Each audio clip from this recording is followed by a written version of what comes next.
Ma copine ne pouvait pas arrêter de parler de son ex en disant qu'il faisait tout mieux, que je devrais prendre exemple sur lui, alors j'ai suivi son conseil en la quittant exactement comme lui l'avait fait. Salut tout le monde, avant de commencer la vidéo d'aujourd'hui, j'ai besoin de votre aide. On a remarqué que la chaîne perd un peu de vitesse et s'abonner est l'une des meilleures façons de nous soutenir, c'est rapide, gratuit et ça nous aide à continuer à vous proposer du contenu génial. Votre soutien signifie énormément pour nous, faisons grandir cette chaîne ensemble, merci infiniment. Maintenant lançons la vidéo. Salut les gars, je n'avais pas prévu de poster ça mais franchement il faut que je le dise, je pense avoir traversé quelque chose dont la plupart des mecs ne parlent pas assez, se faire démolir émotionnellement et avoir l'impression d'être un accessoire dans le fantasme de quelqu'un d'autre. Moi, un homme de 29 ans, j'ai rencontré ma copine, une femme de 27 ans, à un barbecue chez des amis. C'était un samedi tout à fait banal, j'avais 28 ans, elle en avait 26 et c'était l'une de ces conversations fluides qui coulent de source. Elle était confiante, intelligente, drôle, savait tenir une conversation, ne riait pas pour faire semblant, ne se comportait pas comme si elle valait mieux que les autres, c'était sincère. Je me souviens avoir pensé mec, peut-être que celle-là est différente des autres, puis j'étais près de la glacière pour prendre une bouteille d'eau quand elle est venue chercher quelque chose sans sucre. On a commencé à parler du fait que dans toutes les soirées ce sont toujours les bonnes choses qui partent en premier, l'eau pétillante, les chips pas de marque bizarre, les assiettes normales. C'était pas un échange de drague, juste une discussion tranquille, mais la conversation ne s'est pas éteinte comme le fait d'habitude un banal bavardage. La prochaine chose que je savais, c'est qu'on était encore là debout. Une heure plus tard à sauter d'un sujet à l'autre comme si on avait déjà fait ça une centaine de fois, pas de blanc gênant, pas de compétition d'ego, ça fonctionnait naturellement. Très tôt elle m'a dit qu'elle avait rompu avec son ex, un type nommé Julius. Elle disait qu'il était froid, distant, qu'il ne lui consacrait jamais de temps. Apparemment elle se sentait invisible pendant la majeure partie de la relation et elle en a finalement eu assez et est partie. Je lui ai répondu que c'était bien pour elle, tout le monde mérite mieux que de se sentir comme un plan B. Elle a souri comme si j'avais réussi un test. Elle m'a dit une fois un peu comme ça sans prévenir que Julius l'avait vraiment abîmée, pas d'une façon théâtrale, juste calmement comme si elle énonçait un fait. Elle disait qu'il la faisait constamment douter d'elle-même, que même maintenant elle se surprenait à trop réfléchir à des détails comme la manière dont elle formulait ses messages ou réagissait pendant les disputes. Je me souviens avoir hoché la tête en disant un truc du genre tu es en sécurité maintenant, tu n'as pas à faire ça avec moi. Elle a souri et a dit je sais, mais il y a eu ce petit silence un peu trop long comme si son esprit était parti ailleurs. Je n'ai pas insisté, je me suis dit qu'elle avait juste besoin de temps. Les premiers mois étaient franchement super, on partait en randonnée, on essayait des restos paumés, on s'est créé des habitudes, elle m'envoyait un message bonjour avant même que je sorte du lit, elle m'apportait des snacks quand je bossais tard, on avait des blagues privées qui restaient. J'ai même rencontré ses parents vers le 3e mois, ils avaient l'air sympas, sa mère était chaleureuse, son père aussi accueillant, il n'y avait pas vraiment de signe que quelque chose clochait. Elle semblait impliquée comme si elle voulait vraiment cette relation. Elle disait des choses comme je me sens en sécurité avec toi ou tu écoutes mieux que tous ceux avec qui j'ai été, toutes ces choses qu'on rêve d'entendre. Je me souviens avoir pensé que ce serait peut-être la bonne, mais autour du 6e ou 7e mois les choses ont un peu changé, rien que je pouvais pointer du doigt exactement. On continuait à vivre notre quotidien, soirée film, dîner tardif, mais parfois il y avait ce petit décalage dans ses réactions, comme si elle était lamée avec une demi-seconde de retard. J'ai mis ça sur le compte du boulot, peut-être qu'elle était épuisée, je n'ai pas insisté, puis ça a commencé avec une petite phrase, un truc du genre Julius choisissait toujours le vin parfait pour accompagner le dîner. J'ai laissé couler, les gens parlent parfois de leurs ex, ça ne veut rien dire, j'ai juste hoché la tête en disant cool, je ne bois même pas donc ça ne me concernait pas. Puis d'autres détails ont commencé à surgir, comme quand Julius et moi allions sur la côte, il planifiait tout des semaines à l'avance, où Julius écrivait des petits mots et les glissait dans mes livres. Au début je pensais que je réagissais peut-être trop, tout le monde a un passé, mais elle commençait à le dire avec un ton particulier, comme si ce n'était pas juste des souvenirs, mais des comparaisons. À un moment j'en ai parlé franchement, je lui ai dit que je ne voulais pas entendre parler de son ex à chaque fois qu'on faisait quelque chose de normal. Elle a agi comme si j'étais un mec insécure, elle s'est excusée mais a ensuite dit une phrase qui m'est restée en tête, je pense juste qu'il y a beaucoup de choses que tu pourrais apprendre de sa façon de faire frère. Cette phrase a tourné en boucle dans ma tête pendant des jours, ce n'était même pas subtil, elle disait clairement que je devrais être plus comme le mec qu'elle disait avoir quitté parce qu'il s'en fichait d'elle. C'est là que j'ai compris que quelque chose clochait. Si ce type était si froid et distant, pourquoi continuait-elle à l'utiliser comme référence? Plus je faisais attention, plus c'était clair, je n'étais pas son copain, j'étais son projet. Elle essayait de reconstruire Julius avec des pièces différentes et j'étais juste le modèle le plus docile qu'elle avait trouvé. Chaque chose bien que je faisais était comparée à lui, chaque défaut mesuré à l'aune de sa perfection. C'était comme si j'étais coincé dans une compétition étrange avec quelqu'un qui n'était même pas dans la pièce. Tout a empiré après une soirée en particulier, on était avec des amis, un petit dîner de groupe. Tout le monde posait des questions tranquilles, les projets de voyage, les nouvelles du boulot, ce genre de choses. Quelqu'un a parlé des fêtes de fin d'année et a demandé quels étaient nos plans pour Noël. Avant que je puisse répondre, elle a sauté sur l'occasion. Julius organisait toujours des escapades surprises à Noël. Tout était parfait, les vols, les dîners, les cadeaux, c'était comme dans un film de Noël à l'eau de rose. Puis elle m'a regardé droit dans les yeux, très sérieusement, et m'a dit peut-être que tu pourrais prendre quelques leçons de lui. Je l'ai regardé une seconde, tout le monde s'est tu. Notre pote Kyle a même laissé tomber sa fourchette. C'est là que j'ai su que ce n'était plus dans ma tête, ce n'était pas une nostalgie inoffensive, c'était un manque de respect déguisé en retour constructif. Plus tard dans la soirée je lui ai reparlé, je lui ai demandé cash si Julius était si génial, pourquoi tu l'as quitté. Elle a hésité, pour la première fois elle n'avait pas de réponse toute faite, puis elle a dit un truc comme parce que j'avais besoin d'espace mais c'était mutuel. Attends une seconde, c'est pas ce qu'elle m'avait dit au début. Visiblement l'histoire avait changé doucement, au début elle disait qu'elle l'avait quitté parce qu'elle en avait marre d'être ignorée, maintenant c'était soi-disant mutuel, puis elle a lâché la phrase qui a tout éclairé. Il m'a dit qu'il m'aimait encore, il ne pouvait juste pas me donner ce dont j'avais besoin. C'est à ce moment-là que j'ai compris qu'elle avait menti, ce n'est pas elle qui l'avait quitté, c'est lui qui l'avait quitté, et tout ce qu'elle m'avait raconté après ça n'était qu'une longue tentative de recréer ce qu'elle avait perdu, non pas parce qu'elle était passée à autre chose, mais justement parce qu'elle ne l'était pas, moi. J'étais juste le remplaçant, la version d'essai, la deuxième chance qu'elle construisait avec des morceaux qui ne lui appartenaient plus. J'ai rien dit cette nuit-là, je suis juste allé me coucher mais dans ma tête je préparais déjà ma sortie, je me suis mis en veille, pas en colère, juste silencieux, j'avais besoin d'y réfléchir. Elle a remarqué que je m'éloignais, et évidemment elle s'est attendrie ce soir-là, m'a demandé si elle avait dit quelque chose de mal, m'a assuré qu'elle ne pensait rien de mal, que je me faisais des idées.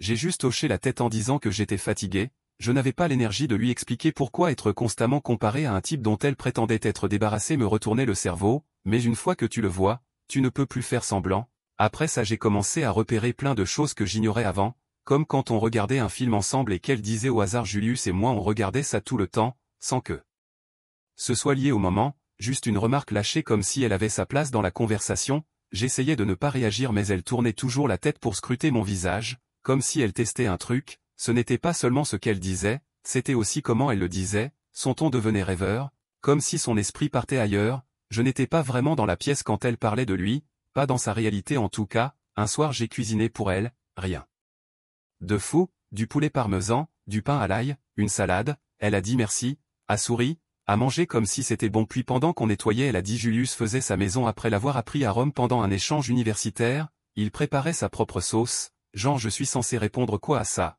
Cool, j'espère que le gars écrase toujours ses tomates. J'ai rien dit, j'ai juste lavé la vaisselle. J'ai essayé d'avoir une vraie discussion à nouveau, je l'ai fait asseoir et je lui ai dit. Écoute, je ne veux pas être impoli mais j'ai du mal à me sentir moi-même dans cette relation, tu parles beaucoup de ton ex, je n'essaie pas d'être lui. Elle m'a balancé le classique tu es trop sensible, je partage juste des souvenirs, tu réagis comme si j'étais encore amoureuse de lui. Je lui ai dit que c'est exactement ce que ça me faisait ressentir. Elle s'est énervée, a inversé les rôles, a dit que j'essayais de contrôler ce qu'elle avait le droit de dire, m'a traité d'insécure, a appelé ça une restriction émotionnelle, comme si je surveillais ses paroles. À ce stade je savais ce qui se passait, ce n'était plus juste des lapsus, elle essayait de me modeler en reflet de son passé, puis est venue la phase des suggestions utiles. Elle a commencé à faire des commentaires bizarres sur des choses que je pourrais essayer pour améliorer notre relation. Tu sais ce que Julius faisait? Il laissait des petits mots dans la maison, des post-it dans des endroits aléatoires, c'était trop mignon. Tu pourrais peut-être faire pareil. Tu sais Julius et moi on avait un super système pour se répartir les tâches selon l'emploi du temps et l'humeur, ça rendait tout plus fluide. Tu devrais tester sa méthode. C'était non-stop et à chaque fois que je réagissais, elle agissait comme si je sabotais ce qu'on essayait de construire. À un moment j'ai arrêté de débattre et j'ai juste commencé à observer. J'ai réalisé qu'elle ne s'illuminait que quand elle parlait du passé, son regard se perdait, son sourire devenait bizarre et silencieux. Elle ne m'avait jamais regardé comme ça, même au début, c'était comme si j'étais juste un remplaçant, un support temporaire. Chaque fois que je lui disais que ces mots me faisaient mal, elle détournait la conversation vers mon ton, comme si j'avais besoin d'une autorisation pour être blessé. Il y a eu une soirée où on était censé planifier un week-end détente, une petite virée sur la côte, un Airbnb simple, peut-être quelques randos. Elle a sorti un classeur, un vrai classeur, et devine ce qu'il y avait dedans, des anciens itinéraires de ses voyages avec Julius. Elle les avait gardés, imprimés, avec des onglets colorés, des notes, tout. Je n'étais même pas censé le voir. Elle l'a laissé sur la table pendant qu'elle allait chercher un truc, et la curiosité m'a pris, ou peut-être que j'étais déjà suspicieux. je lui ai demandé franchement pourquoi tu gardes encore ça, elle m'a dit parce qu'il était vraiment doué pour organiser les voyages. Je pensais qu'on pouvait réutiliser certaines idées, pas besoin de réinventer la roue, j'ai rétorqué ben moi j'ai pas envie de revivre les vacances de quelqu'un d'autre, tu veux les passer avec moi ou avec lui? Elle s'est tue une seconde puis m'a regardé avec ce fameux regard tu es trop sensible, je n'ai pas répondu, je l'ai juste fixé longuement avant de retourner à ce que je faisais, je n'étais même plus en colère à ce stade, juste stupéfait, ce n'était pas une guérison post-rupture, c'était un chantier de reconstruction et j'étais le porteur des plans, j'étais calme en surface mais à l'intérieur je me désintégrais, j'ai commencé à prendre de la distance, pas de façon mesquine, juste mentalement, je me déconnectais quand elle parlait, je posais plus de questions, je restais plus longtemps à la salle de sport, je rentrais plus tard du boulot, j'avais besoin d'air, de réfléchir, de comprendre comment j'avais atterri dans une situation où toute mon identité était comparée à un fantôme. Un mec qu'elle vénérait encore clairement, le coup final pour moi, du moins sur le plan émotionnel, a été un petit détail, on était allongés dans le lit, chacun sur son téléphone. Elle s'est penchée vers moi et a dit « Et tu te souviens de ce pull que tu portais la semaine dernière ?» Je crois que Julius avait le même, il lui allait super bien aussi, à ce moment-là dans ma tête j'étais déjà parti, j'ai compris que je pouvais tout bien faire, organiser des voyages, cuisiner, plier les vêtements, écrire des petits mots, et que ça ne changerait rien parce qu'au fond je n'étais pas lui et surtout je ne voulais pas l'être, alors oui, c'était la glissade lente, le délitement progressif, le moment où j'ai cessé de me sentir comme son copain et commencé à me sentir comme son prochain projet artistique, j'aurais dû partir à ce moment-là mais je ne l'ai pas fait, pas encore, ce n'est pas que je ne l'aimais pas, c'est qu'elle m'avait fait douter de si aimer quelqu'un voulait dire s'effacer d'abord, à ce stade je restais pour je ne sais quelle raison, le confort, la routine, peut-être cette petite voix idiote dans ma tête qui me disait peut-être qu'elle va se rendre compte de ce qu'elle fait et arrêter, puis son anniversaire est arrivé, c'était chez ses parents, grand jardin, guirlande lumineuse, plateau de nourriture, enceinte, tout y était, sa mère s'était vraiment donnée à fond, j'ai aidé à installer dès le début, je suis resté poli, j'ai joué le jeu, la plupart de sa famille m'appréciait, son père ne cessait de m'appeler son futur gendre devant tout le monde, je rigolais, tout le monde était détendu ce soir-là, la musique tournait, les gens riaient. Je ne buvais pas, j'étais juste là à moitié présent, elle faisait le tour des invités, les gens lui tendaient des cadeaux, l'embrassaient, l'encensaient, moi je restais en retrait, puis vint le gâteau, tout le monde s'est rassemblé, quelqu'un a éteint la musique, et sa mère est sortie avec ce gâteau ridicule en forme de valise parce qu'elle adorait voyager, elle a souri, soufflé les bougies, les gens ont applaudi, puis quelqu'un a crié « T'as souhaité quoi ?» Elle a souri en coin, sans hésiter. Vous aimeriez bien savoir disons juste que j'ai souhaité que les choses redeviennent comme avant, tout le monde s'est figé, certains ont ri nerveusement comme si c'était une blague, un de ses cousins a littéralement recraché sa boisson, quelqu'un a dit aux mystérieuses, un autre cousin lui a donné un petit coup de coude en plaisantant on dirait que quelqu'un veut une deuxième chance, je n'ai pas dit un mot, je l'ai juste regardé, elle m'a regardé une demi-seconde, sans regret, juste ce petit sourire narquois et passif-agressif, j'ai posé mon assiette et j'ai traversé le portail du jardin sans faire de scène, je suis juste parti, monté dans mon pick-up et rentré chez moi, ce soir-là vers 10h mon téléphone a explosé de messages. Elle m'écrivait « T'es sérieux là tu vas vraiment partir le soir de mon anniversaire, t'as fait de cette soirée un truc qui tourne autour de toi, c'était une blague, je n'ai pas répondu, elle a appelé 3 fois, a laissé un message vocal disant que j'étais égoïste et irrespectueux, que je l'avais humilié devant tout le monde, vers minuit j'ai enfin répondu par texto je vais pas me mettre en travers de ton vœu, cours après alors, et là est arrivée la grande offensive de la culpabilité t'es tellement dramatique tu sais dans quel stress je suis en ce moment c'était ma soirée et tu l'as ruinée, puis les reproches tu ne me soutiens jamais émotionnellement tu comprends pas combien c'est difficile pour moi tu me fais passer pour folle alors que j'essaie juste de m'exprimer t'as des problèmes t'as juste peur de t'engager t'as toujours eu un pied dehors t'attendais juste une excuse, c'est là que j'ai compris qu'elle préparait sa version de l'histoire, elle posait les bases pour se présenter comme une victime d'abus émotionnels, déjà vu ce film. Le lendemain matin je me suis réveillé avec un message de sa mère elle ne va pas bien tu devrais être là pour elle, ton départ a brisé son moral, un vrai homme n'abandonne pas quelqu'un quand elle est vulnérable, je n'ai pas répondu à ça non plus, puis son frère s'en est mêlé même ton était au courant qu'elle n'était pas remise de sa dernière relation, ça veut pas dire qu'elle ne t'aime pas, ton départ comme ça l'a juste rendu pire ce mot-là, ils essayaient de me faire porter la responsabilité de son instabilité, alors j'ai finalement envoyé un seul message à tout le groupe familial dans lequel elle m'avait ajouté il y a des mois si vous pensez qu'elle ne va pas bien.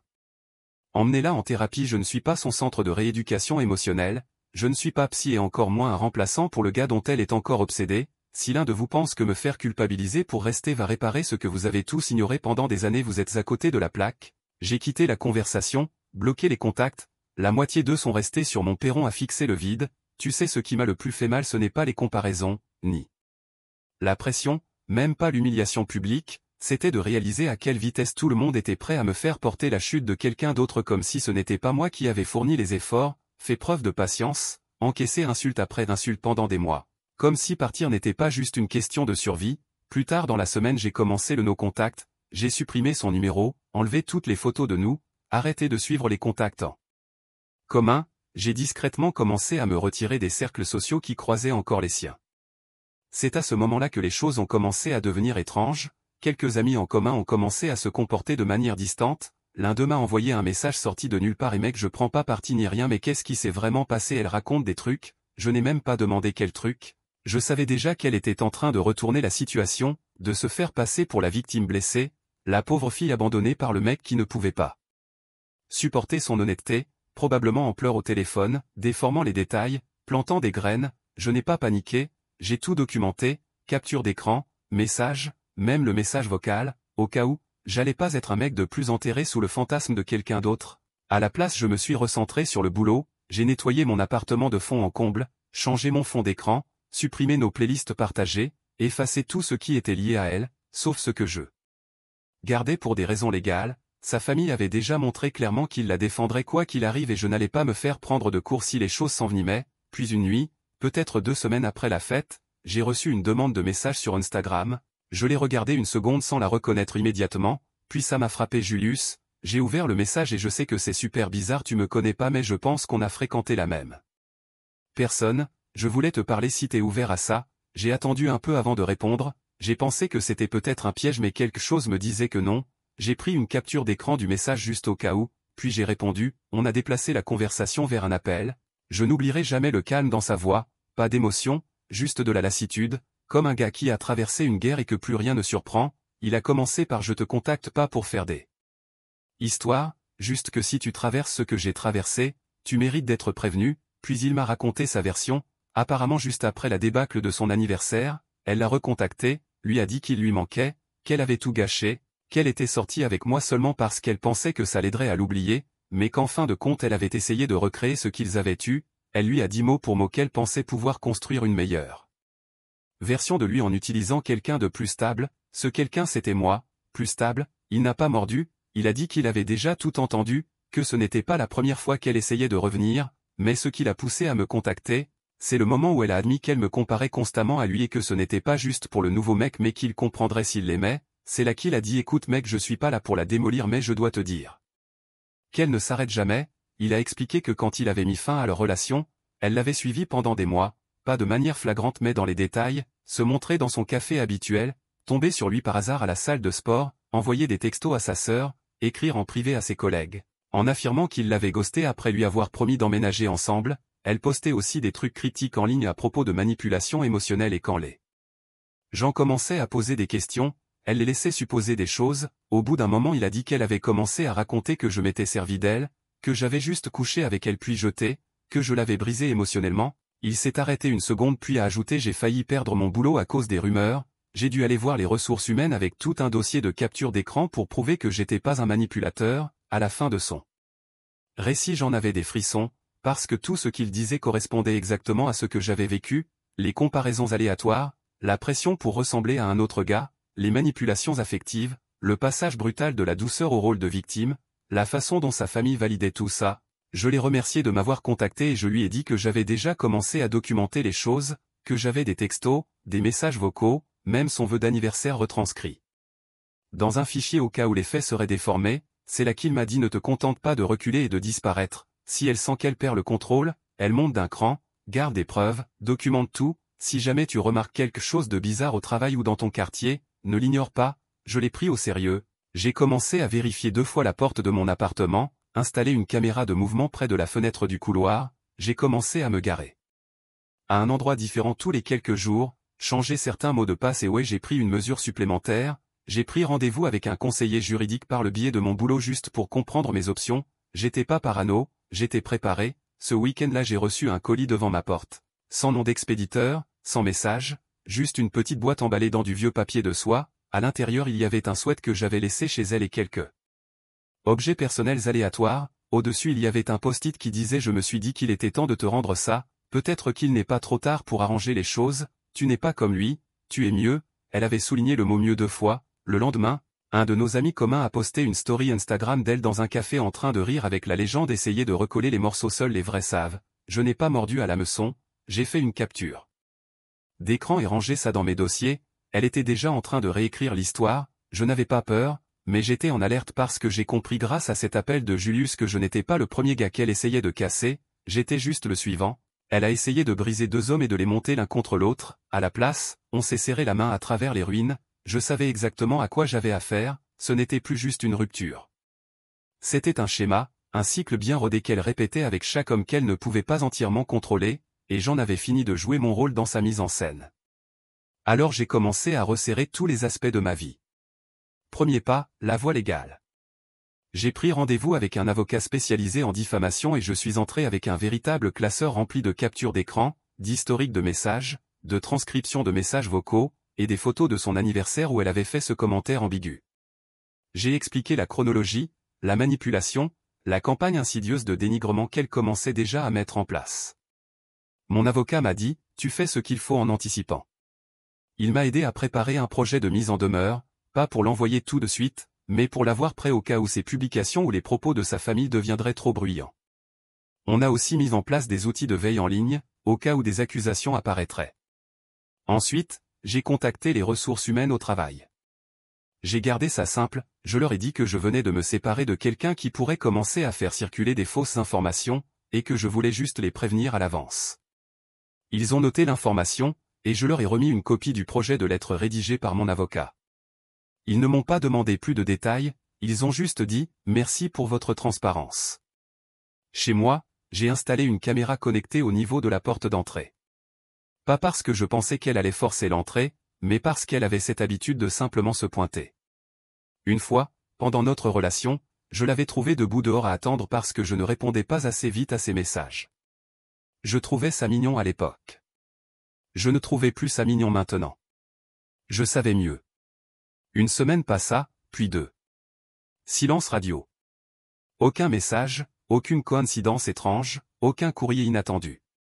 Je savais ce que cela signifiait, elle construisait une histoire. Et j'avais raison. La 3e semaine, j'ai reçu un message privé d'une fille que je connaissais à peine, mais qui me suivait sur Instagram. Et, sans vouloir t'offenser, mais tu l'as vraiment ghosté après lui avoir promis de la demander en mariage. J'ai répondu par une seule phrase, tout ce que tu as entendu est un mensonge, et je peux le prouver. Capture d'écran, classée. Puis ce furent les groupes d'amis. J'ai commencé à être retiré des invitations. J'ai appris qu'elle leur avait dit que j'étais instable, que j'avais des sautes d'humeur, que j'étais fermé émotionnellement, que je l'avais repoussée alors qu'elle essayait juste de m'aimer. Elle s'était inventé le rôle de l'héroïne d'une tragédie, et m'avait désigné comme le méchant froid. Le problème, c'est que cette fois j'avais les preuves. J'ai donc recontacté Julius. On s'est vu en personne. On a ramené nos dossiers. On a comparé les notes. Frérot, c'était comme lire 2 versions du même scénario. Des chronologies différentes, mais le même langage, les mêmes tactiques, les mêmes phases, bombardement d'amour, comparaison, contrôle, culpabilité, puis campagne publique de dénigrement. Elle ne cherchait pas l'amour, elle cherchait quelqu'un pour remplir un rôle. Je lui ai dit que j'étais prêt à exposer tout ça. Il n'était pas sûr au début. Il disait qu'il voulait juste passer à autre chose. Mais je lui ai dit qu'on n'avait pas besoin de la descendre sur les réseaux. Je voulais juste que les gens autour de nous connaissent la vérité. Pour qu'on ne marche pas dans la rue avec son bordel collé à nos noms. Il a accepté. Alors on a fait un plan. J'allais contacter l'avocat pour envoyer une mise en demeure officielle à elle et à ses parents, si des propos mensongers ou des histoires continuaient de circuler. Julius irait voir les RH de son travail pour laver entièrement son dossier. Et ensemble, on allait rassembler assez de preuves vocales pour montrer qu'elle avait non seulement menti à nous deux, mais qu'elle avait avoué manipuler les situations en toute connaissance de cause. Et on n'a même pas eu besoin de la piéger.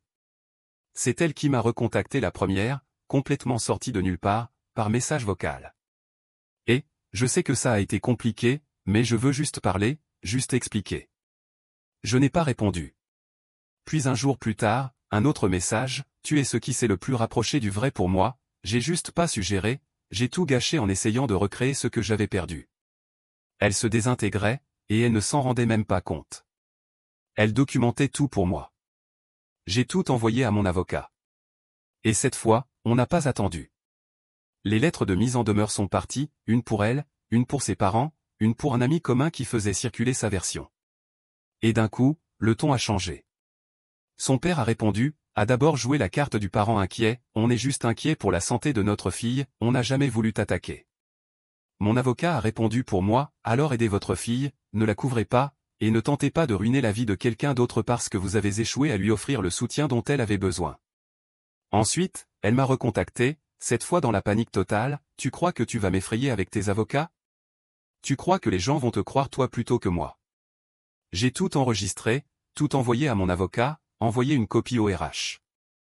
À ce moment-là j'avais tout, soutien légal, protection RH, capture d'écran, messages vocaux, témoignages, témoins. Et je n'avais toujours rien dit en public. Je n'en avais pas besoin. Les gens ont commencé à comprendre tout seuls. Elle est passée de publications vagues et tristes à de longues tirades sur les narcissiques, les abuseurs et la violence émotionnelle, des termes qu'elle n'utilisait jamais avant. Elle essayait de pousser un récit. Mais plus personne n'y croyait. Parce que je ne me cachais pas. Je construisais un mur de preuves si auquel ne pouvait pas le franchir, peu importe combien elle pleurait. À ce stade, j'avais tout fait dans les règles. Je n'ai pas joué à des jeux. Je n'ai pas traîné son nom dans la boue. Je ne me suis pas emporté. J'ai juste laissé les faits parler d'eux-mêmes. Mais ce qui m'a le plus touché, ce n'était pas juste elle qui essayait de réécrire la rupture. C'était toute sa famille qui allait dans son sens, comme s'il s'y était préparé depuis le premier jour. Sa mère envoyait des messages aux amis communs disant que je l'avais fermée émotionnellement et que j'avais manqué de respect à toute la famille. Son frère disait aux gens que je l'avais isolée, qu'elle ne mangeait plus, qu'elle ne dormait plus à cause de la rupture. Et son père, il a appelé mon travail. Oui, il a littéralement appelé mon entreprise et a dit qu'il ne voulait pas causer de problème, mais qu'il pensait qu'il devrait être au courant de mon instabilité personnelle. Puis elle a craqué. Message vocal à 3 heures du matin. Je n'oublierai jamais le ton, si je ne peux pas réparer ça, je ferai en sorte que plus personne ne te voit jamais de la même façon. C'est à ce moment-là que j'ai changé de stratégie. J'ai appelé mon avocat cet après-midi-là, j'en avais fini avec les avertissements, je lui ai dit de lancer une procédure officielle, pas juste une nouvelle mise en demeure, je voulais des excuses publiques ou bien nous déposerions plainte pour diffamation avec preuve à l'appui, et oui, on avait les preuves. Des captures d'écran de ces messages où elle admettait avoir essayé de me modeler à l'image de son ex, des messages vocaux où elle disait que je n'étais pas lui mais que je m'en approchais. Des textos de sa famille faisant de fausses déclarations à d'autres personnes, le témoignage de Julius confirmant chaque schéma qu'elle avait répété, une photo prise par une caméra de surveillance la montrant devant ma porte à 2 heures du matin, 3 nuits après l'envoi de la mise en demeure, on a rédigé la lettre et elle allait droit au but, tu as propagé des mensonges, tu as favorisé la manipulation, tu as endommagé une réputation, maintenant tu répares ou on rend la vérité publique. 3 jours plus tard, j'ai reçu une réponse de ses parents, pas d'elle. Des excuses faibles, aucune responsabilité, juste un tas de « on ne savait pas » et « elle était dans une période sombre ». Ils ont essayé d'insérer un paragraphe disant qu'ils n'avaient jamais voulu causer de mal et qu'ils voulaient juste soutenir leur fille. J'ai rejeté ça, je l'ai renvoyé, et avant d'envoyer cette dernière liste d'exigences à ses parents, Julius et moi avons tiré la dernière cartouche. Elle nous envoyait encore des messages à tous les deux. Ce qu'elle ne savait pas, c'est qu'on comparait chaque mot en temps réel. Elle m'a envoyé un texto à 2 heures du matin, « Je ne vais pas bien, j'ai l'impression de m'effondrer, je ne sais pas comment être sans toi. » Julius a reçu exactement le même message 1 heure plus tard. Il suffisait d'échanger les prénoms. Copier-coller. Comme si on n'allait pas s'en rendre compte. Alors on a tendu le piège. Julius a accepté de la rencontrer, enregistreur dans sa veste, moi dehors avec un témoin. Elle est arrivée en ayant l'air d'avoir répété une scène. Voix douce, main tremblante, les yeux déjà humides. En quelques minutes, elle a craqué, s'est mise à pleurer, lui serrant la main à travers la table en murmurant « Je n'y arrive pas sans toi, je t'aime encore, s'il te plaît donne-moi une autre chance, je ne vais pas bien, je ne suis pas bien depuis longtemps, tu es le seul qui m'ait vraiment vu, je t'aime encore, j'ai cru que si je construisais quelque chose avec quelqu'un d'autre, j'oublierais, mais ça n'a pas marché, je veux juste te retrouver. » On a tout enregistré, chaque seconde, cet enregistrement en tête du dossier juridique. 72 heures où tout est rendu public. Cette fois, avec une liste précise de ce que je voulais, des excuses écrites reconnaissant que les histoires racontées à mon sujet étaient fausses, une déclaration confirmant que leur fille n'était pas bien émotionnellement pendant cette période et qu'ils avaient préféré accuser plutôt qu'aider, qu'ils envoient cette déclaration à chaque personne qu'ils avaient contactée auparavant, y compris mon employeur, qu'ils la publient publiquement sur les mêmes plateformes qu'elle avait utilisées pour me salir, qu'ils s'assurent qu'elle reste définitivement loin de moi, des excuses publiques de sa part, écrites de sa main, postées partout où elle avait parlé de moi, Instagram, Facebook, le groupe de discussion avec nos amis, même le forum féminin où elle s'était plainte. Le format n'était pas négociable, ça devait inclure, j'ai faussement accusé mon nom de choses qui étaient fausses. Mes actions ont été manipulatrices et nuisibles. J'ai sciemment créé un récit pour nuire à sa réputation et détourner la responsabilité de mes propres comportements. Je présente mes excuses publiquement et retire complètement chaque déclaration fausse faite à son sujet. Et elle devait le signer et le publier. Je leur ai donné 72 heures. Ils ont cédé à la 63e. Ils ont envoyé les excuses à tout le monde, dactylographiées, signées, partagées. Son père a même rappelé mon entreprise pour faire une rétractation officielle. Il a dit qu'il y avait eu un malentendu et qu'il regrettait d'avoir dépassé les bornes. La déclaration publique en ligne, brutale dans le bon sens. Sa mère l'avait rédigée. Elle a écrit qu'il m'avait injustement pris pour cible dans la panique, que leur fille avait besoin d'une aide professionnelle et qu'au lieu de l'aider, ils avaient préféré blâmer les autres. Elle a écrit que je n'avais jamais été autre chose que respectueux, et que les accusations portées contre moi étaient injustifiées. Les gens ont commencé à me contacter. Mec, je suis désolé. J'ai cru ce qu'elle disait. Je ne me rendais pas compte que tu traversais tout ça. J'aurais dû te demander ta version. Je n'ai répondu à presque aucun. Je n'avais pas besoin de leur sympathie. J'avais besoin d'un nouveau départ. Alors j'ai demandé un transfert au travail. Accepté dans une autre branche. Un autre état, un autre lieu, même boulot. J'ai tout emballé, supprimé ces derniers messages, et je suis parti sans prévenir personne. J'ai emménagé dans un nouvel appartement à 2 états de là. Personne ne me connaît ici. Personne ne la connaît. Aucun ami commun, aucun message au hasard, juste le calme. Maintenant, je me lève chaque matin sans vérifier mon téléphone à la recherche d'un chaos. Je vais bosser, je fais du sport, je mange, je dors. Elle a essayé de reconstruire son ex à travers moi. Sa famille a essayé de me détruire pour couvrir leur propre échec à l'aider. Ils ont tenté de me salir, de m'encercler, de m'intimider. Et moi, je suis resté calme. J'ai rassemblé les preuves. J'ai dit la vérité. Et je suis parti. Pas pour me venger. Pour survivre.